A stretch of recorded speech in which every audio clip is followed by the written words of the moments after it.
Hi Leo, welcome po sa ating channel. At ito ay inyong weekly gabay tarot reading for your career and money ngayong July 1 to 7, 2024. Please be reminded kung naka-resonate kayo Leo. Comment down kung hindi kayo naka-resonate, ibigay nyo po sa iba kasi channel reading po ito.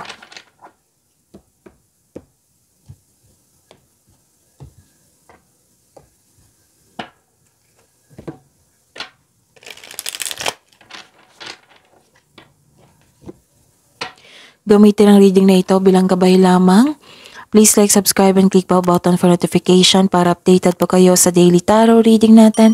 Maraming salamat po.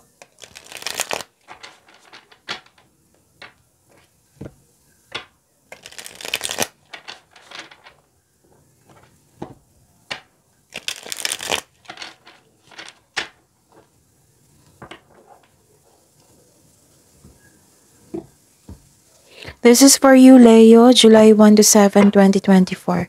Career and money. Spirits guide, I need 3 cards po. Mga ganap po sa career and money ni Leo, July 1 to 7, 2024.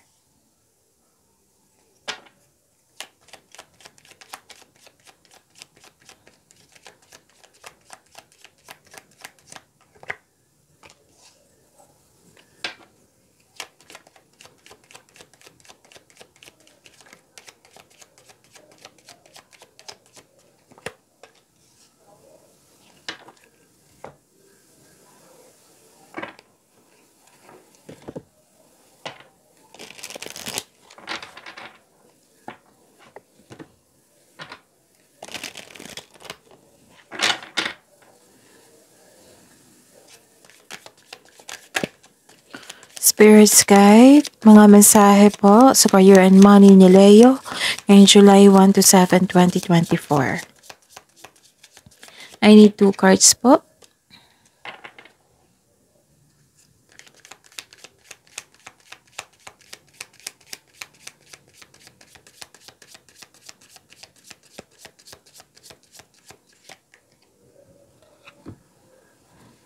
Okay.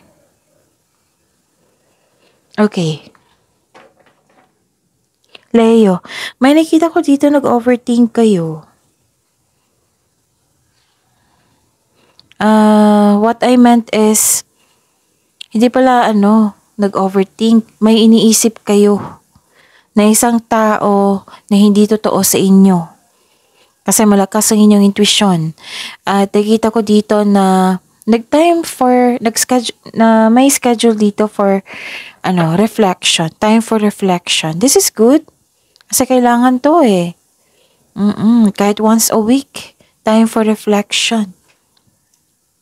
May biglaang pagbabago po. May ending po naganap. Ending with new beginning. Pwedeng nalungkot kayo sa separasyon. Dahil kailangan mo lumipat or magtrabaho sa malayong lugar. Example yan ha. Basta may changes po. This is necessary change. Pwedeng nagkaroon ng disconnection sa isang tao. Pwedeng hindi kayo makausap ngayon, Leo, kasi nagkaroon ng restriction, nagkaroon ng kalungkutan. Basta this is necessary change. This is pagbabago. Okay? And may nakita ko ditong parating na malaking pera sa inyo. Pwedeng marami kayong transaksyon kasi may nakita kong cash flow dito. Pwedeng marami kayong kliyente, proyekto, customer. Basta may nakita ko ditong prosperity. Wow! So, ang message po para sa inyo, Leo, vacation. Start a perfect vacation and enjoy the freedom. Take time to recharge. Kaya pala, nag-iisip kayo dito, no? Time for reflection. Nag-reflect kayo. And wow, so this is another clarification of your card here na may new beginning talaga naganap. You will start a new job in life. Clean sweep over. Hit the reset button.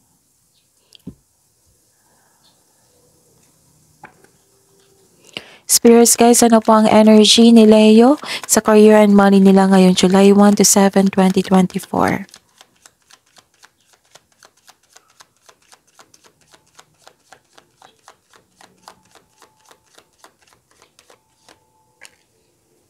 And the clarification po.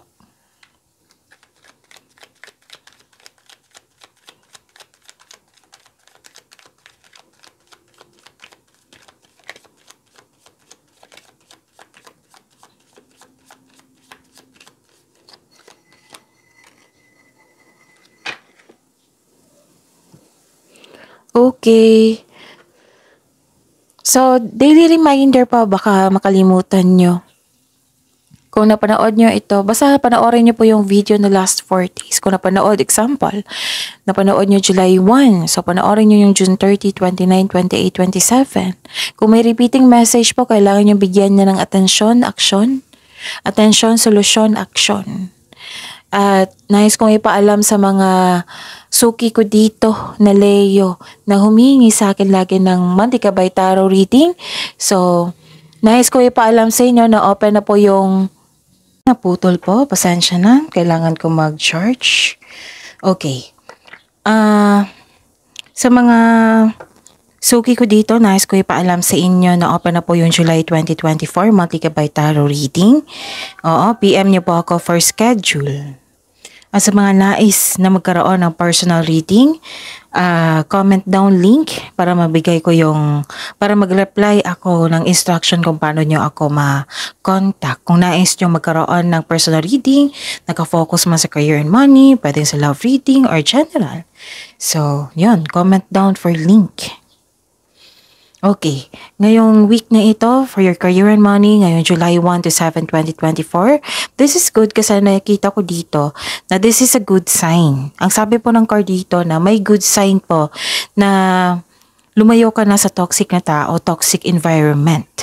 You have your freedom. Gumawa ka ng paraan, nagkaroon ng movement, nagkaroon ng liberation, freedom.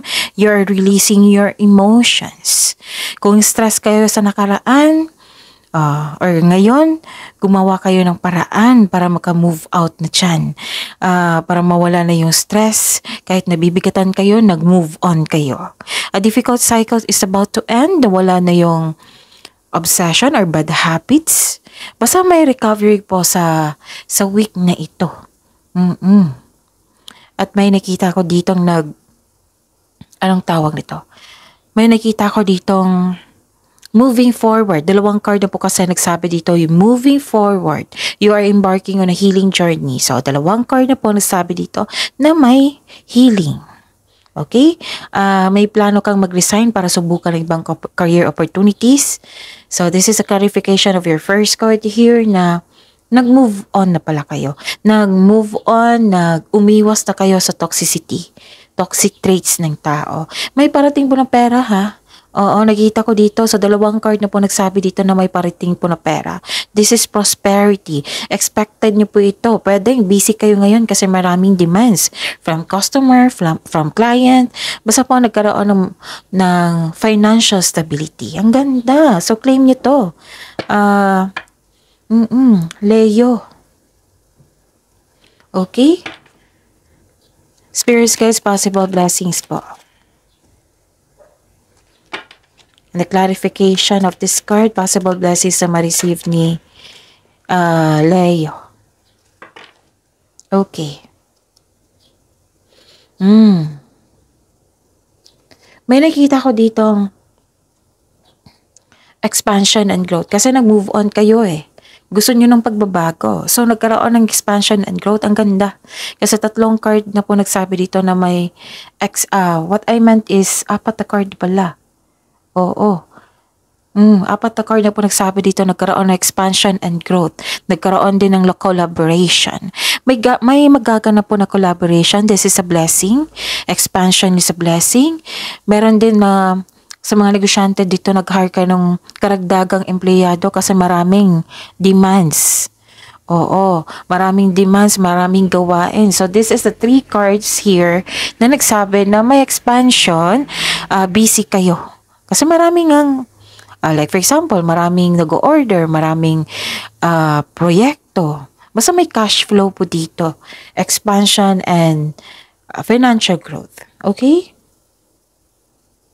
May ganap din na business travel. And nakikita ko dito na nahihirapan kayo sa paggawa ng desisyon. Ito yung challenge sa inyo. Okay? Kasi marami kayong nalalaman eh. Nalaman na ideas, maraming clarity, maraming ideas na gustong gawin. At the end of the day, nalito na kayo kung ano yung pipiliin nyo. So, relax lang, maging kalma, at suriin ng mabuti. Okay? Huwag nyo paniwalaan yung mga bagay na hindi naman totoo. So, fact check nyo muna kung chismis ito, kung may ganap na gossip, or may balita dumating. So, fact check nyo muna. May nakita ako ditong, hindi nakinig sa inyo. So, this is a clarification of your card here na may mataas ang ego, na hindi nakikinig sa inyo, may restriction, ganon. Spirit's Guide. Challenges na ma-overcome ni Leo sa career and money nila ngayong July 1 to 7, 2024.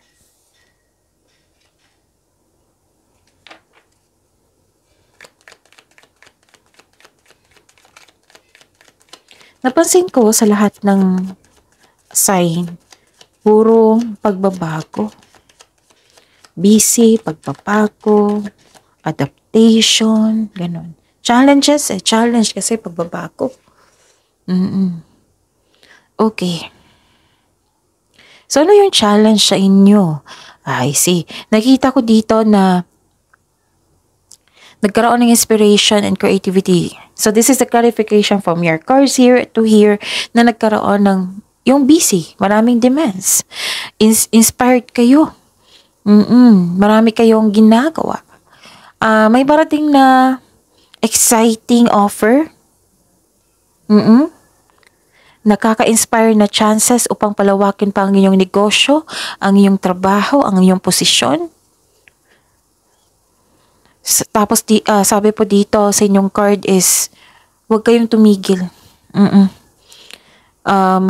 Itong pagsisikap nyo sa buhay, malayo ang mararating nyo nito. Okay? Naging masipag ka at creative ka sa iyong trabaho. Napansin ka ng mga customer, mga kliyenta, napansin ang inyong produkto, napansin ang inyong mga ginagawa. Nagkaroon ng pagbubunga eh. Nang dahil sa inyong pagsisikap, dahil sa achievement mo, nagkaroon ng financial growth and stability. Ang ganda. Ang ganda po, Leo. So, claim this achievement na ito.